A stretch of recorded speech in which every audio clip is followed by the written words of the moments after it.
Good morning. Today we're going to talk about Evelyn Boswell for a few minutes.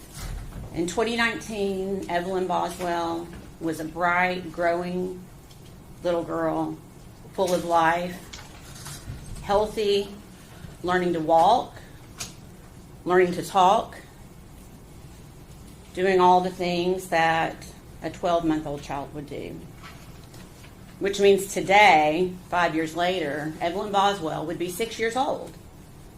She would be possibly in kindergarten, learning to read, maybe taking her first ballet class or her first soccer game, learning to tie her shoes, all of the things that we think of that are firsts for 6-year-old children. But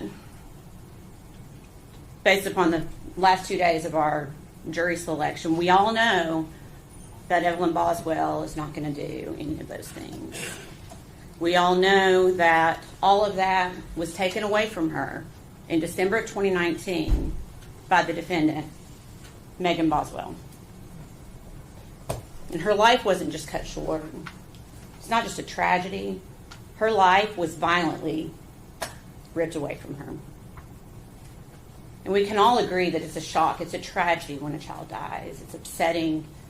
It upsets all of us. You'll hear phrases like "gone too soon," "what a tragedy." A child had such a life ahead of them.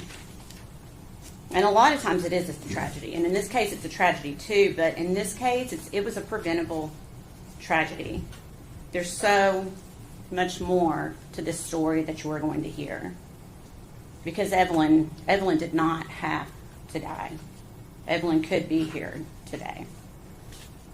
And so today, 5 years later, we are asking you to give justice to Evelyn Boswell.